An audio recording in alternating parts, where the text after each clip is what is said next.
Kevin, thanks for joining us for the Culture Catalyst You bet. interview series. I'm very excited to hear from you because I know you have been very intentional about creating an amazing culture here in Alamo Heights. So tell us a little bit about why you chose to work in education. Wow, that's a big question, right? And I think it's personal for anybody that goes into education. I worked for a lot of, or grew up with a lot of educators. My mom was a teacher. Really? My father was a minister and a teacher. And my grandmother taught in a one-room schoolhouse. But I always said I wasn't going to be a teacher.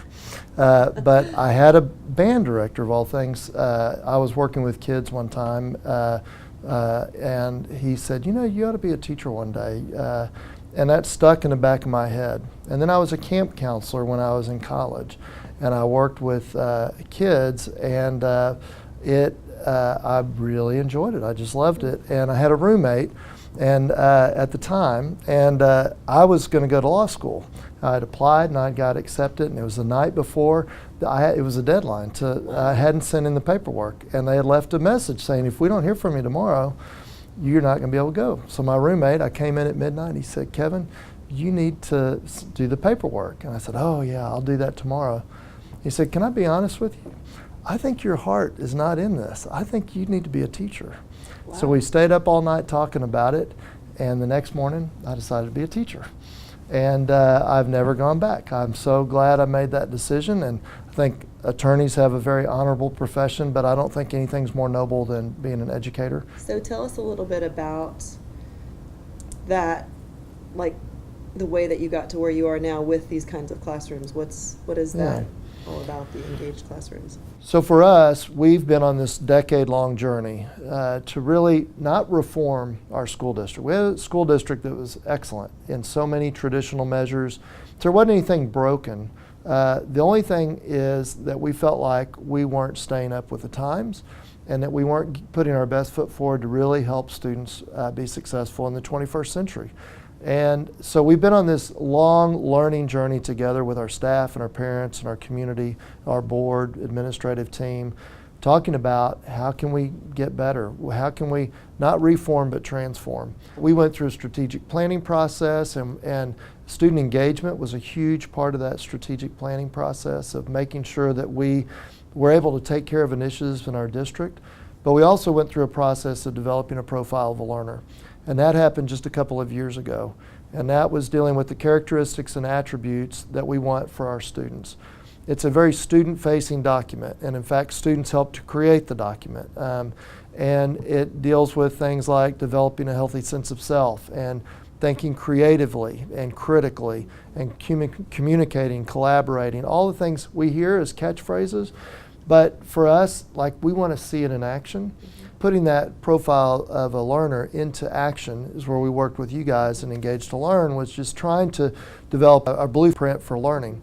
So we needed to develop that blueprint, which helped us to really rethink what we do in the classroom. And so we're sitting in a classroom right now that was built in 1911. Like, these same walls, over 100 years old, we have kids that were able to, you know, if you look at pictures of this classroom, the kids are all in straight rows. The teacher's holding a ruler. The kids all have a slate, a chalk slate. And you know what? That was the best that we had to offer at that time. And my guess is the teacher loved the kids and she wanted to help them be successful. But what was effective in 1911 is not effective today. So how do you take this beautiful building, which is, again, built in 1911, how do you get that to transform to provide the experiences that our kids are going to need to be successful in the 21st century? We had the opportunity for our teachers to help us develop an ideal classroom that provides the flexibility that they need to be able to change on a moment's notice the work that they're going to do. So if you're in a traditional classroom, 30 desks, teacher in the front, it is very hard to be engaging. It's hard to design engaging experiences. It's hard to learn at a deep level, frankly, because it's the teacher giving information to kids. The kids are passive learners. They take a test. They maybe remember 10% of it a week later, right? We've given teachers one-to-one technology, but the most important thing is not to give them technology. It's like, this is not about the technology. This is about the design of engaging experiences. The furniture is built for collaboration for kids that have different needs. So you can sit, you can stand, you can be in a stool that rocks, you can be in a beanbag chair. There may be times when the teacher needs to pull a small group. Even our bookcases on wheels so that you can move your reading groups around. And so that flexibility changes the dynamic of the classroom and allows the teacher to do things that are much more student-directed, much more hands-on learning than they would otherwise. So give us, what are the 5 things that when you walk in classrooms or in professional learning or in one of your meetings or whatever, what would we expect to see in terms of the culture? Which is, I really think it starts with relationships, right? So I have to know the people I work with, and they have to know each other, and there has to be a culture of love and respect and kindness, and I have to model that in everything I do. The other is to do joint learning together, right? So you're going to see a lot of learning in our school district. It's sharing of articles, it's having conversations, it's having usually disciplined conversations around something. So we'll facilitate a conversation around some important topic.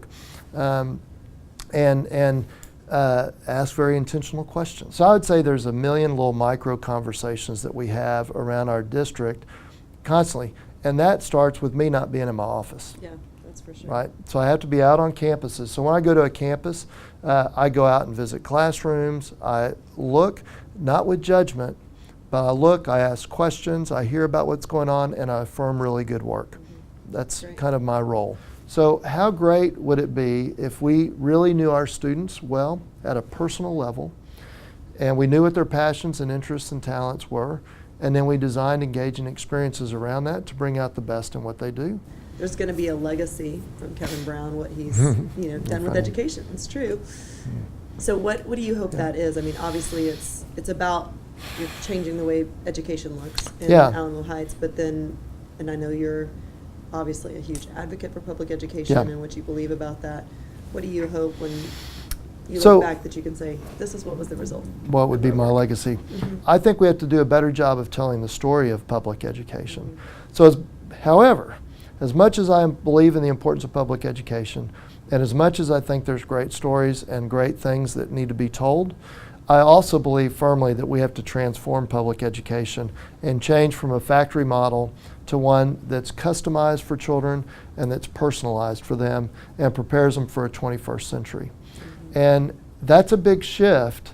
And so on the one hand, I want to compliment, and on the one hand, I got to say, we have got to change to be relevant. We've got to change, and we have to do that quickly. And we have to do it together, right? Like, it's not just enough for Alamo Heights to do it or for any other individual school district to do it. Like, we have to partner with each other and learn from each other. Well, thank you so much for your Shannon. Time and talking today, and just this was fun. For everything you're doing for public ed. I think it's fantastic. I think it's very needed. Yeah. I couldn't agree with you more on the topic of public ed. One of the things I like to say too is, people are so focused on right now, it seems like, because you can customize your world, just basically getting the perspective that matches the perspective they already have. Yeah. And so that's another reason why I feel like public ed is so important. It's the one place you can come together and learn from people that have different perspectives all in one location. We heard that from your students today. Absolutely. Too, being able to learn from different people's discoveries, and I do feel like that's also a bedrock of our democracy. If people start to choose something different, they're going to choose to be with people just like them, and then our democracy falls apart. So, one of our core beliefs in the district is that diversity enhances life. Absolutely. And that experience of being around somebody with different perspectives, different race, different religion, different culture, whatever it may be, is a life skill. That's right. And that's a work world we're going to put our kids into. And if you're just around kids that are like you, then you're not going to be able to be successful, but our country won't either, right? Because we don't understand each other. And I do think that that's one of the huge benefits of public education.